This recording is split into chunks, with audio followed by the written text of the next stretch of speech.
நான் Gayatri. MSc psychology முடிச்சுட்டு ஒரு 1 இயர் வந்து மேம்ட்ட ஒர்க் பண்ண அனுபவத்த நான் பேச போறேன். ஸ்பெஷல் சில்ட்ரன்ஸ நாங்க நெறையா பார்க்குற சூழ்நிலை இருந்துச்சு. அதாவது நார்மல் ஸ்கூல்லயுமே இந்த ஸ்பெஷல் சில்ட்ரன்ஸ் வச்சு பார்த்துட்டு இருந்தாங்க. ஆனாலும் அவங்களுக்கு ஒரு நல்ல கவனிப்பு இல்லாத ஒரு சூழ்நிலை பார்க்க முடிஞ்சுச்சு. ஏன்னா, இப்போ 20 பிள்ளைங்க இருக்கிற இடத்துல ஒரு பிள்ளை இப்படி இருக்கு அப்படின்னா, அவங்கனால கவனிக்க முடியாது இல்லையா? கவனிக்கணுன்ற எண்ணம் இருந்தாலும், அவங்களால கவனிக்க முடியாம இருந்துச்சு.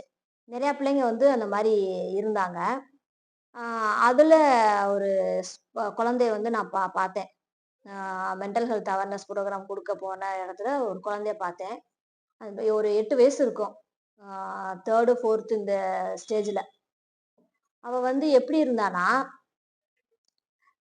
பார்த்த உடனே ஈஸியா கண்டுபிடிக்கிற மாரி இருந்துச்சு. அ த தரையோட தரையா குனிஞ்சுகிட்டு, எல்லாரும் நாங்க சொல்ற இன்ஸ்ட்ரக்ஷன்ஸ கவனிச்சுட்டு இருந்தாங்க. அ அந்த சொல்றத செஞ்சுட்டு இருந்தாங்க. இவ மட்டும் அப்ப அந்த எந்திரன்ல ரொட்டேட் யுவர் ஹெட் அப்படின்னு சொல்லும்போது எல்லார் ஹெட்டும் ரொட்டேட் ஆகும். அந்த ஒருத்தன் மட்டும் ரொட்டேட் பண்ணாதவன கண்டுபிடிப்பாங்க பார்த்தீங்களா? அந்த மாதிரி ஆ அவ எப்படி இருந்தா அப்படின்னா, தரையோட தரையா குனிஞ்சுகிட்டு, நாங்க எல்லாரும் ஒரு சைடு திரும்பி உட்காந்துருந்தாங்கன்னா, இவ மட்டும் ஒரு சைடு திரும்பி உட்காந்துக்கிட்டு, அந்த மாரி வித்தியாசமா இருந்தா. பெரிய கண்ணாடி ஒண்ணு போட்டிருந்தா. ஆ அந்த மாரி நாங்க வந்து டிஸ்கஸ் பண்ணோம். இந்த இந்த மாரி குழந்தைங்களுக்கு நம்ம ஏதாவது ஹெல்ப் பண்ணணும் அப்படின்ற இன்டென்ஷன் வந்து மேம்க்கு ரொம்ப நாளா இருந்துச்சு. அதுல மேம் என்ன பண்ணாங்க, சரி வரும் தலைமுறைகளுக்கு நம்ம ஏதாவது பண்ணியாகணுமே ம் அப்படின்ற மாதிரி யோசிச்சு, இந்த குழந்தைங்களுக்கு நம்ம ஏதாவது பண்ணணும். நம்ம படிச்சதுல நம்ம மாற்று மருத்துவத்து மூலமா, இந்த குழந்தைங்களுக்கு ஏதாவது நம்ம கட்டாயம் பண்ணியாகணும்.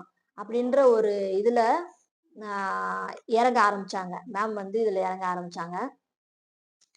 அப்போ பார்த்தீங்க அப்படின்னா, அந்த பொண்ணு ஆ டீட்டெயில் வந்து நான் கலெக்ட் பண்ணி வாங்கிட்டு வந்துட்டேன். அவங்க அம்மாவுக்கு கால் பண்ணி கூப்பிட்டோம். அவங்க அம்மாவும் 2 நாள்ல வந்தாங்க. வந்துட்டு அவளோட கேஸ் ஹிஸ்டரிலாம் எடுத்தோம்.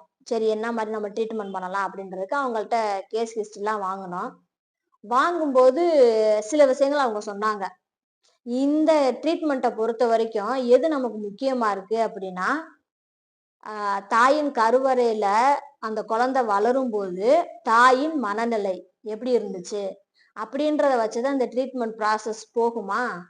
ஆ மேம் வந்து அத கன்சிடர் பண்ணி அதுக்கு தகுந்து ட்ரீட்மெண்ட் குடுத்தாங்க. அவ 2 நாள்ல வித்தின் 2 டேஸ்ல அவ அவ வந்து நடக்கும்போது தட்டி தட்டி விழுவா. அதாவது கண்ல கண்ணாடி போட்டிருந்தா இல்லையா? மேடு பள்ளமா தெரியும் போல அவளுக்கு. அப்ப தட்டி விழுகிறது. ஒரு சின்ன சாக்கடை மாரி ஒரு சின்ன தண்ணி குறுக்க போனாலும் அத தாண்டாம அப்படியே ஸ்டன் ஆயி நிக்கிறது. இந்த மாரி நெறைய இஷ்யூஸ் வந்து அவள்ட்ட இருந்துச்சு. ஆ பார்க்கறதுமே வந்து இப்டி சைடா பாப்பா. இந்த இஷ்யூ இருந்துச்சு. நெறையா இருந்துச்சு. அ பேச மாட்டா. அவ எக்ஸ்பிரஸ் பண்ண மாட்டா. ஆட்டிசம் குழந்தைகள் நமக்கே அந்த பிள்ளைக்கு வானீர் வடிஞ்சுகிட்டே இருக்கும். நம்ம ஸ்பெஷல் சில்ட்ரன்ஸ்னாலே தெரியும். வானீர் ரொம்ப வடியும். கர்ச்சீப் வச்சு தொடச்சுட்டே இருப்பாங்க.